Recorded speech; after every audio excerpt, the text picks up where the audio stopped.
Yes. So good afternoon. You are welcome again to BTL 603, Gene Expression and Regulation.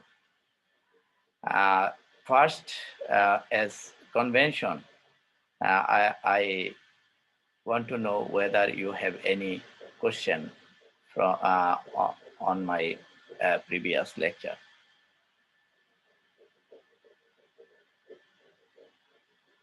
Shafi and Moina, do you have any question in your mind on my previous lectures or any other issues? Uh, at this moment, I have no question, sir. Okay, thank you. Moina, do you have any question?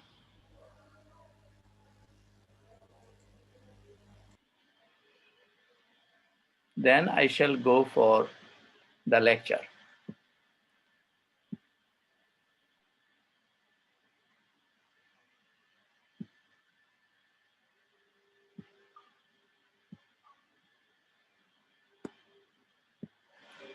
In our previous lecture, we discussed about uh, base,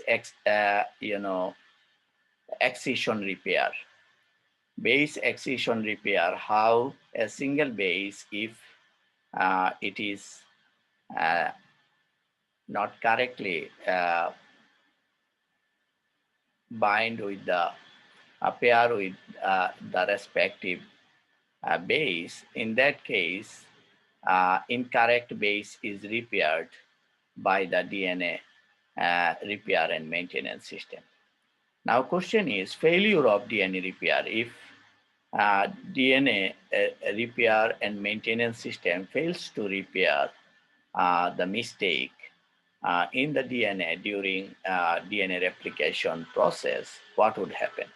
When DNA repair fails, fewer mutations corrected, increase in number of mutations in the genome. That means mutation number increases in the genome. The protein P53 monitors repair of damaged DNA. There is a protein which is involved in the DNA repair and maintenance system, P53. It monitors repair of damaged DNA. If damage too severe, P53 protein promotes programmed cell death, apoptosis.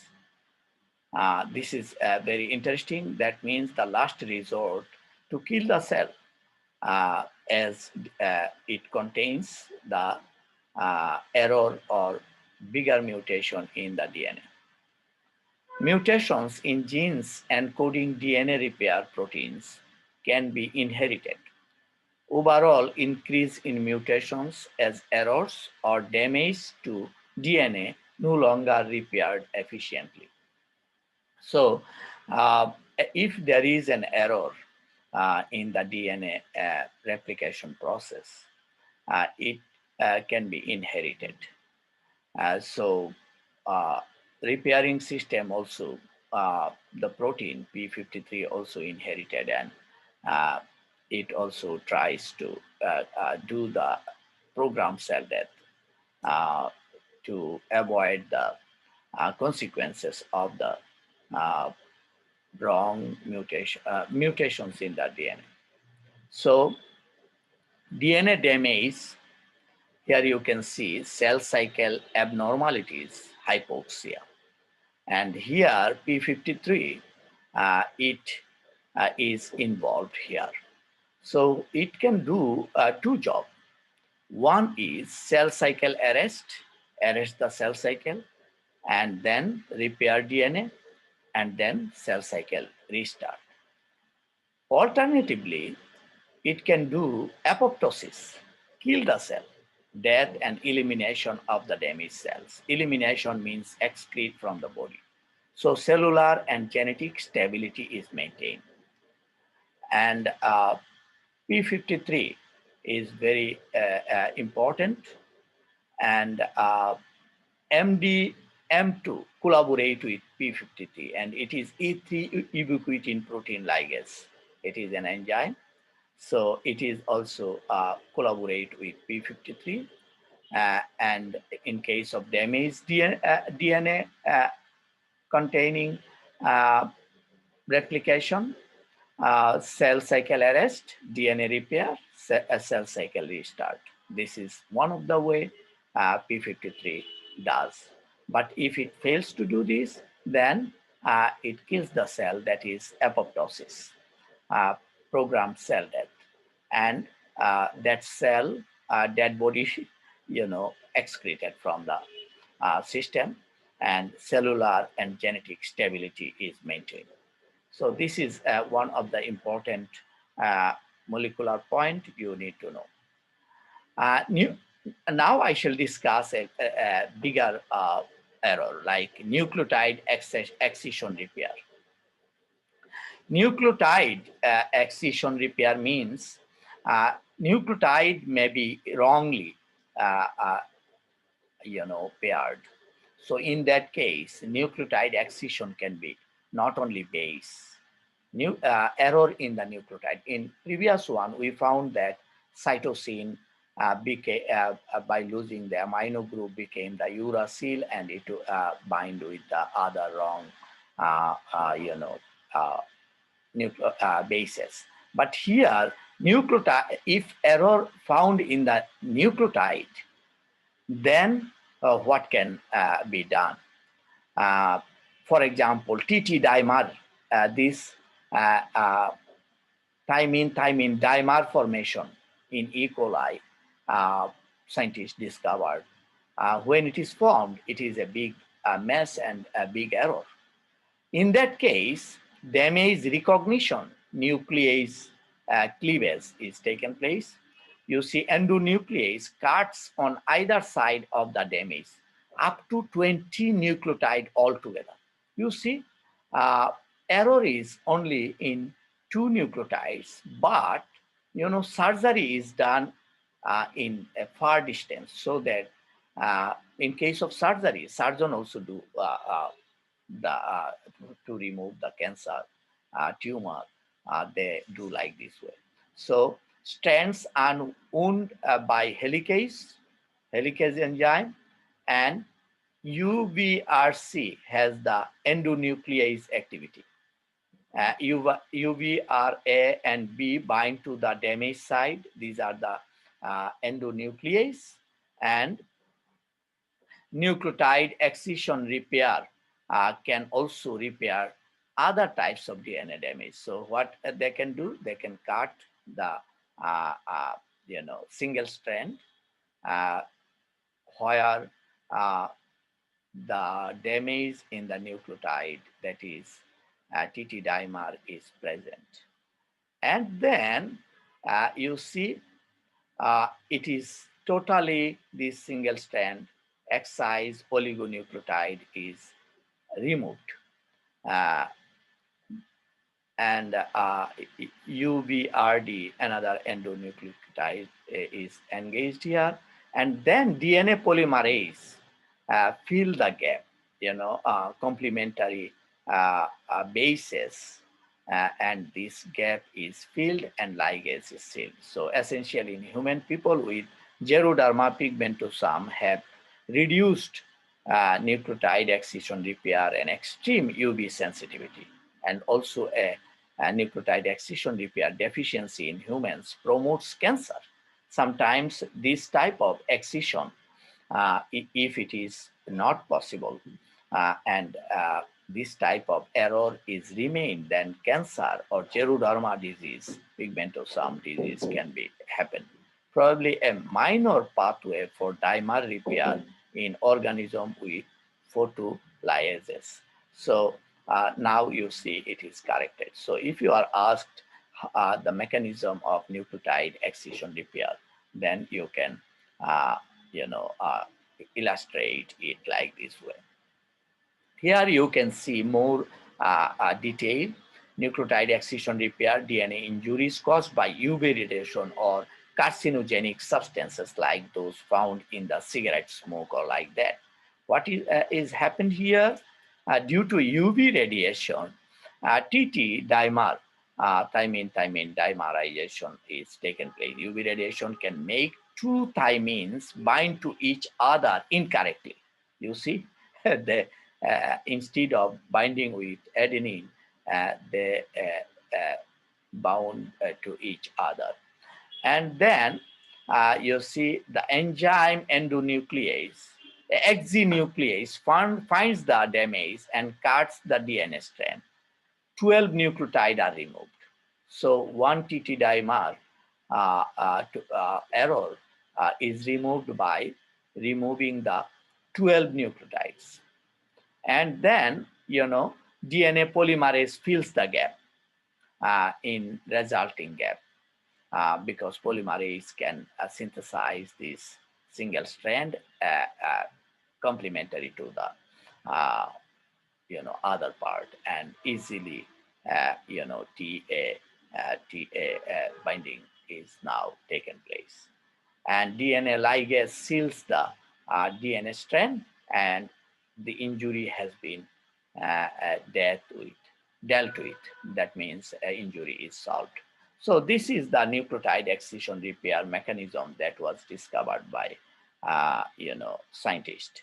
So there are several types of DNA repair mechanism: reversal of damage, excision repair, mismatch repair, recombination repair, error prone repair, and restriction modification system. So error can be several types and repair also can be several types. I only showed you two major types, that is base excision repair and nucleotide excision repair.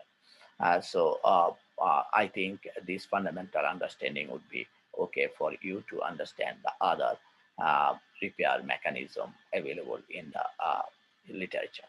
So it pays off to learn about DNA stuff. Paul Modris, DNA stuff really central to Paul Modris' life. He examined a series of enzymes that affect DNA: DNA ligase, DNA polymerase, and the restriction enzymes of E. coli. So they are discovered these enzymes. They are crucial enzymes, critical enzymes for the DNA repair mechanism. When he subsequently shifted his attention to the enzyme Deamination, he stumbled over another piece of DNA stuff that would come to occupy him for a large part of his scientific career. What is that? Interweaving two strands of research, that is, Deamination couples methyl groups to DNA. These methyl group could function as signposts, helping a particular restriction enzyme to cut the DNA strand at the correct location.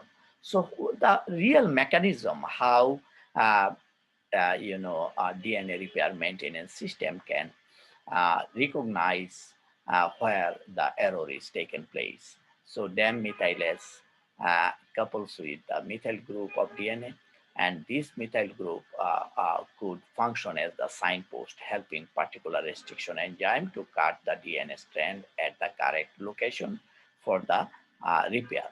However, there was a different signaling function for the methyl groups on DNA. A bacterial virus with several occurrences of mismatching bases in the DNA was constructed. For instance, A could be placed opposite to C instead of D. So he did like this way.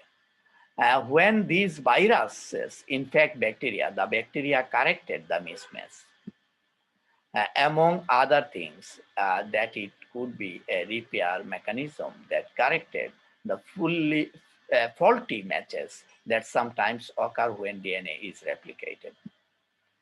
Perhaps the methyl groups on the DNA help the bacteria identify which strand to use as template during correction.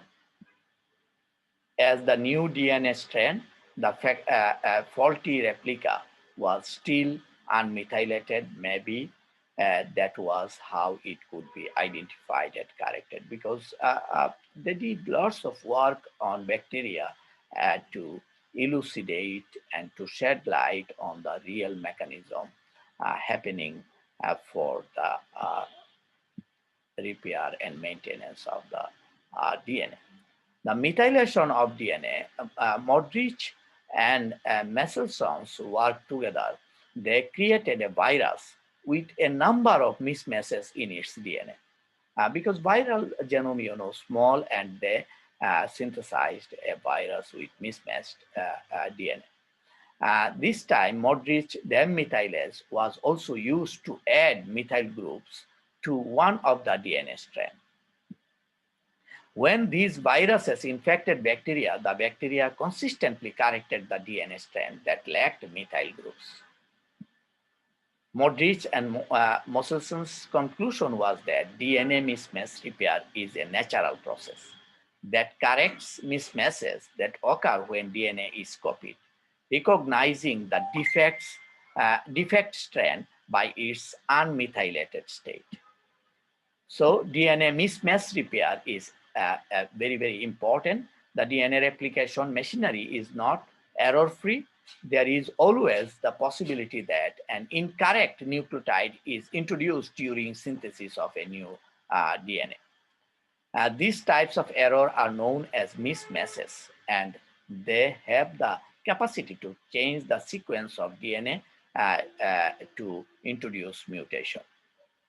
As a first line of defense against mismatches, replicating DNA polymerase contain a 3 to 5 prime exonuclease activity that allows them to proofread the newly synthesized DNA strand. I told you, proofreading is taken place during the DNA replication, and DNA polymerase actually uh, uh, check the new DNA, synthesized DNA, daughter DNA from 3 prime to 5 prime to check whether any error is there.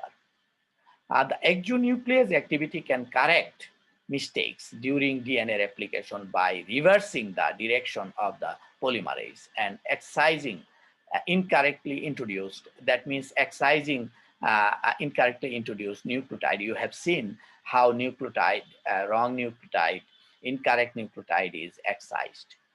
Even if proofreading efficiently corrects most mistakes made during DNA synthesis, some non-Watson-Crick based pairs still remain. To correct these errors, cells use mismatch repair. So DNA mismatch repair, today we know that all but 1 out of 1,000 errors that occur when the human genome is copied are corrected by mismatch repair. However, in human mismatch repair, we still do not know for sure how the original strand is identified. DNA methylation has other functions in our genome to that of bacteria. So something else must govern which strand gets corrected, and exactly what remains to be clarified. Not yet known, more research is needed. So, despite extraordinary fidelity of DNA synthesis, errors do persist. Such error can be detected and repaired by the post-replication mismatch repair system. Prokaryotes and eukaryotes use a similar mechanism with common structural features. Defects in mismatch repair elevate spontaneous mutation rates 10 to 1,000 times. Otherwise, 1,000 times error would happen. Defects in mismatch repair underlie human predisposition to colon and other cancers. That is HNPCC, hereditary non-polyposis colon cancer, dangerous. Uh, Mismatch repair also processes mispairs that result from heteroduplex DNA formed during genetic recombination, act to exclude homologous recombination. So, problem: how do cells know which is the right template strand? In E. coli, new DNA not methylated right away. Mismatch recognizes by mute S, and then mute L binds and attracts mute H, the endonuclease that cleavage mismatch and nearest CTAG, that is not methylated. That means these enzymes, mute S, mute L, and mute H, they are involved in solving the problem. So eukaryotes, including Arabidopsis, have mute S and mute L homologs, but not mute H. Also have the requisite endonuclease, but not clear how the strand specificity is determined. So, mismatch repair, here you can see how it is happened. Already I described mute S, mute L, and mute H. They recognize the mismatch. This is the parental strand, and this is the new strand during synthesis in case of E. coli. And GATC is methylated. Here you can see. In that case, you see this DAM methylase is delayed for about 10 minutes, then it methylates the new replicon. And here you see how cleavage is taken place. And finally, this cleaved part, DNA polymerase and ligase seal and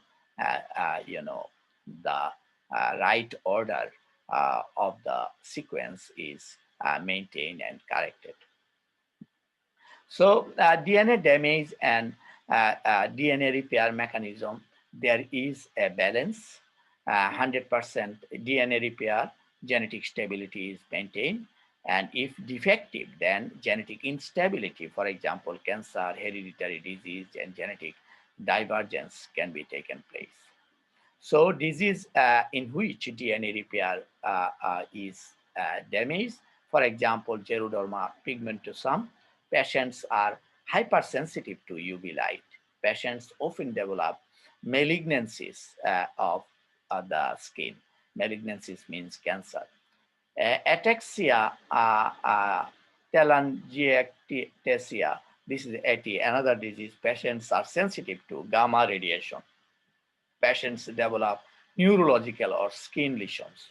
Fanconi's anemia, patients demonstrate aplastic anemia, growth retardation, and congenital anomalies related to deficiency in repair of DNA crosslinks. So Geroderma pigmentosum and DNA repair defects. Geroderma pigmentosum is an autosomal recessive disease associated with dry skin, flaking, and corneal ulceration and skin tumors. Many patients die before age 30 from the metastasis of the malignant skin tumors. Because any tumor or any cancer, if metastasis is taken place, that is somehow tumor cell moves to the blood circulatory system, then it is deadly. One form of XP is produced by a defect in the human endonuclease that removes pyrimidine dimers. Mutation in at least 7 other genes involved in repairing UV damaged DNA can cause XP. Actually, UV damage, we are always exposed to the sunlight uh, in our lifetime many times. So UV damage in the DNA is taken place, and most cases they are repaired. And if it fails to repair, Geroderma pigmentosis can occur. Here you can see the image, and symptoms include extreme sensitivity to sunlight, early onset of skin cancer. Here you see skin, uh, uh, how they look like, and really horrific. You see in extreme cases of the Geroderma pigmentosis. And why are XP patients sensitive to sunlight? Because healthy DNA, UV damaged DNA, and you know uh, uh, excision repair is taken place, then healthy DNA. But if it fails to repair, then this sensitivity to be seen. So in case of Geroderma pigmentosis, these genes are nucleotide excision repair eight genes are inactive. So no repair is taken place. As a result, sunlight they are sensitive to sunlight.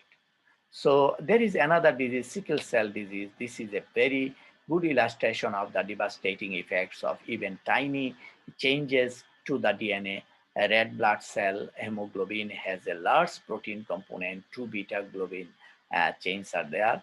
A single base change or substitution causes this disease, sickle cell disease. Only single base changes in the DNA or uh, if it is not repaired, then sickle cell disease is taken place. Here you see red blood cell due to only a single cell, you see a single base is different, and single nucleotide changed mutation can result the sickle cell disease, and it is also highly problematic.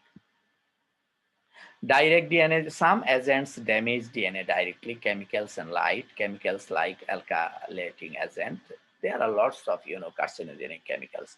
Methyl and ethyl groups added to the DNA bases if you are exposed to some chemicals. This type of damage can be repaired by direct reversal involving specialized enzyme.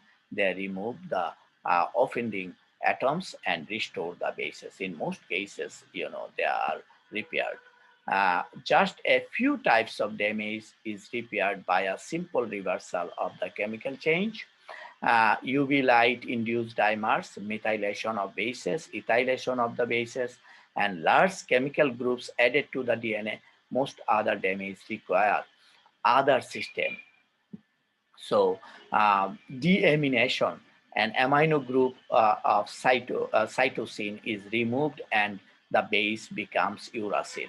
Uh, because uracil cytosine structure is similar. If amino group is removed, it becomes the uracil. So this is one kind of DNA damage at the base level. Deamination, an amino group of adenine is removed and the base becomes hypoxanthine. Deamination, another an amino group of guanine is removed and the base becomes hypoxanthine. So these are the changes can be damage can be taken place when we are exposed to UV or other carcinogens, or even naturally during DNA replication. And another is depurination. The base is simply ripped out of the DNA molecules, leaving a gap like a missing tooth.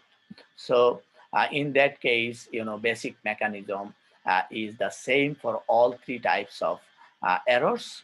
Remove the damaged region and resynthesis of this DNA and ligate the one. So this the system is same three-step procedure.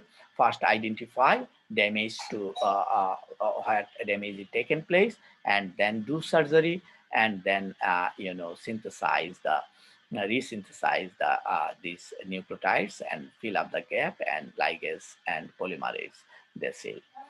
So these are the process. I think you understood well. Thomas Linder, Paul Modris, and Aziz Shankar have made fundamental and groundbreaking discoveries on the enzymatic mechanism of DNA repair. And Lindahl demonstrated that DNA is an inherently unstable molecule subject to decay even under physiological condition. That means without UV and other exogenous, carcinogen. Guided by this observation, Lindahl identified a completely new group of DNA glycosylases and described their role in base excision repair. Modris transformed the field of mismatch repair from genetic observation to detailed biochemical understanding, first in bacteria and later in eukaryotic cells. And Sankar has transformed the field of nucleotide excision repair from genetics and phenomena in cell extracts to a detailed molecular description of the mechanism that I described.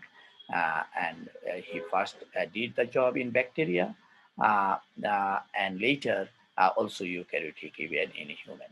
Bacteria is easy to handle and easy to culture. and quickly they can do the job. Shankar also explained the molecular mechanisms underlying photo reactivation, the first form of DNA repair described. So thank you very much for your listening the talk. So this is, I think, very exciting and obviously new for you, but very, very important for our life and for the science, molecular biology, biotechnology. Whenever you do the genetic engineering, naturally these type of errors can be happen, and you may be surprised in that case. But due to these fundamental discoveries by the three scientists. They got Nobel Prize in 2015, although they did the job in 1960s. And this discipline is elaborated hugely, and thousands of research have been published after their fundamental work. But I try to give you the basic understanding about the DNA damage. DNA is prone to damage by UV and other carcinogens. Even naturally, an error can be happen, and how uh, these errors or lesions can be repaired by the endogenous system. I try to discuss, and if uh, DNA fails to repair and maintain the lesion or any error, several consequences, including cancer and geroderma, pigmentosis, sickle cell disease, can be taken place. And sickle cell diseases, you see, only one nucleotide change can result such a robust effect. So these fundamental understanding would help you to understand how we can use those knowledge for manipulation of DNA for our own purpose. Thank you so much. So Shafi and uh, Moina, you are now welcome to ask any question and comments.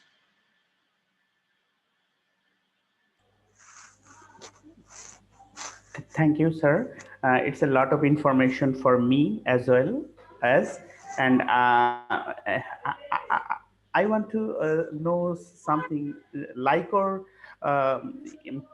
gel analyzer also found mismatch during the mutation detection. Sam? Like or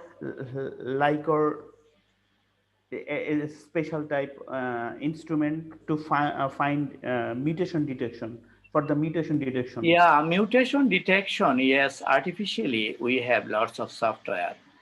We can check even a single nucleotide polymorphism. We can identify, but naturally, DNA repair and maintenance mechanism, the mechanism I showed you, the simplified one, there are lots of other proteins and other molecules involved, assist the enzymes to detect the problem, where is the problem, where is the error, and then step by step process to uh, correct the error.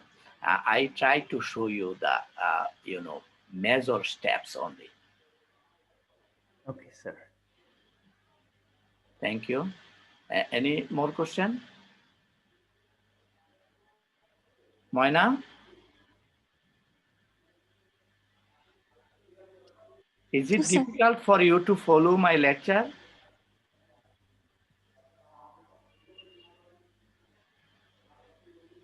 Hello, Moina. No, sir, no question. Okay. If no question, then I should say you thank you, and tomorrow I shall visit uh, BSMRU campus, and hopefully I shall have meeting with Dipali Rani Gupta. Then we shall discuss more about how next lectures will be designed to deliver to you, and hopefully you will enjoy. the lectures from Dipali Rani Gupta. She is a brilliant molecular biologist. Uh, and obviously, I shall come again to discuss on a latest and sharpest genetic engineering technology like CRISPR-Cas genome editing in the at the later stage. This year a Nobel Prize in chemistry owned by two ladies, Jennifer and Emmanuel, and they discovered the revolutionary gene editing technology called CRISPR-Cas technology. So we shall discuss on this topic maybe at the end of your course. Um, I wish you all the best.